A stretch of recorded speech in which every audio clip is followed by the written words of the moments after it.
Yeah, good afternoon, everyone. Just excited about our trip to the Los Angeles schools. We're 2 games out of second place in the conference, and both those schools are in front of us. So it's double meaningful to go down there and play some great basketball. So we've had good practices both Monday and Tuesday, and we'll get after it and get on the road tomorrow and look to play some great basketball. Coach, talk a little bit about last weekend.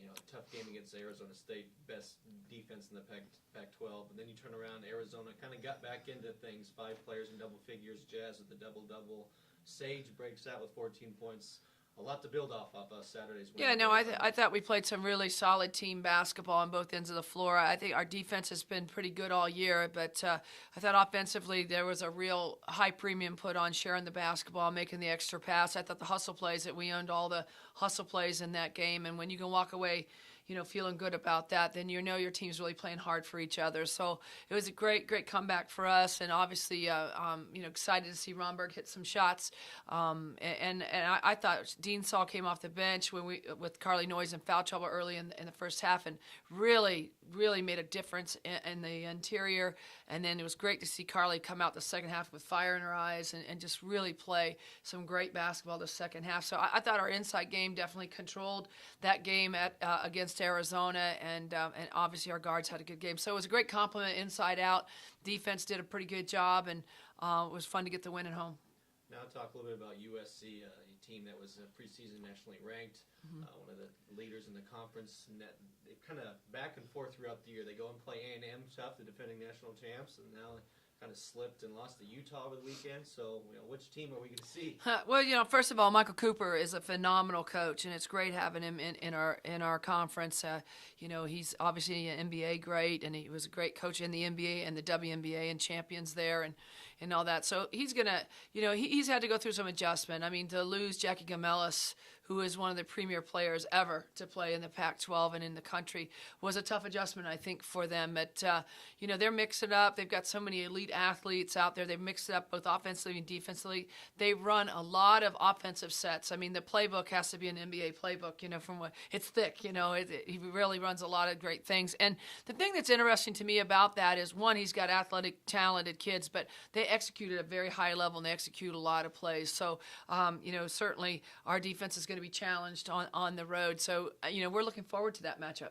And then UCLA returns a lot of talent off their good run last year. Talk a little bit about UCLA. Well, UCLA, obviously they went through a coaching change with Nikki Caldwell leaving to go to LSU, and I think the new coaching staff has really come in and learned their personnel. They know what their kids are about that they've inherited, and they've really got them on the same page playing some great Bruin basketball. They don't have a lot of players right now. They've had some injuries, but the kids that are playing are giving all they've got. Watching them on national TV against Colorado, I thought was a really impressive performance at a high altitude, back-to-back games for them to really control the game the way they did with just 7 players. Christian? It's a little odd approaching the second half of the conference season, and you're playing 2 teams you haven't seen yet.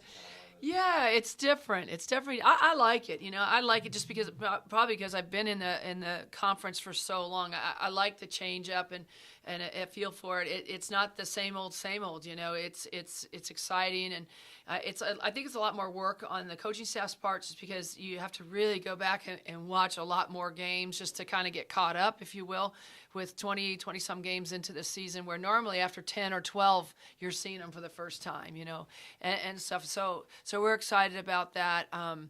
Obviously, they're very athletic. They're an elite team. We're, like I said earlier, our defense is going to be challenged, and at the same time, I think we're up to that challenge. So we're really looking forward to going down to Los Angeles and playing some great Cougar basketball.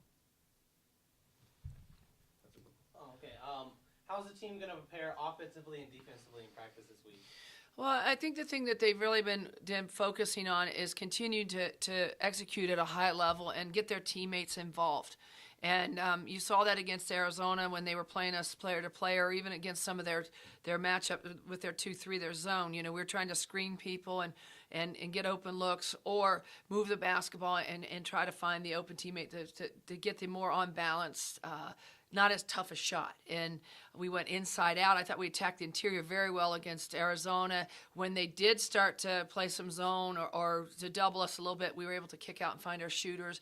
When we're set and our spot-up shooters are set and our feet are set, we'll make those shots. And I think that we were definitely rewarded offensively by playing both inside out this past week. So more of the same with what we've been doing in practice. Also, I think that we're trying to play more physical, both in the interior and the exterior. I think that going on the road's always a difficult challenge at any level, let alone in the Pac-12 conference. But one of the things that I felt like we allowed ASU to control us a little bit, with their pressure defense. So we're trying to step it up and be more physical about what we do, both in the guard and perimeter. The perimeter and post play. What did you guys learn from these last two games that you'll continue or that you'll focus on to improve for the USC and UCLA? Yeah, I think our defense was really good to us. I thought late in both games, though, we allowed both teams to get to the line too much. And so I think one of the things that we know our system works, but we've got to stay with it for 40 minutes and not allow teams to get the clock stopped like Arizona did and get to the free throw line and get easy buckets off the free throws. And so that's one thing. I think our containment has to get better out on the perimeter and not allow people easy, driving lanes to sometimes 2- and 3-point situations. I think that I think we're rebounding stronger. I think we're getting off on the glass a lot better. I think some of our 2 and 3 players have really helped us in the glass, and because of that, we're starting to run again, and we're pretty comfortable when we get into our running game. Excellent. And then. You brought up the towels. Will you be doing that against USC or UCLA? That's a team. That's Katie Grad. Those guys. They wanted to put some rally towels out there and get themselves going and help their teammates. And I think the crowd really fed on that, and the crowd really got into it. And I know somebody told me they were watching us off web streaming, and because it wasn't a TV game, and they're like, "How many people were at that game?" It sounded like 2,000 or 3,000, and and so hats off to our crowd for getting into it. But that's more Katie Grad and the upperclassmen's team just trying to provide that positive reinforcement any way they can. Rally towels, we can't really wear hats, rally hats or anything like that. But I'm glad that she did that.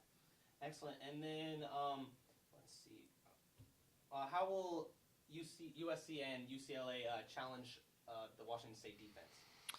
They have both teams have some very good guard play, very, very good guard play, some of the best that we have seen all year. And at the same time, they are very, very strong and long inside. So they're gonna test us to play them one-on-one. And we're going to have to be able to contain and stay in front of people. And with the front line, try to make them take some tough angled shots and keep them off the boards for second shots. And then obviously on the perimeter, we can't allow them to have penetration lanes like we did late in that Arizona game in particular, or against Arizona State. That's something that our guards are taking a lot of pride in this week in practice. And hopefully it will pay off for us down there. All right, thank you, Coach. You're welcome.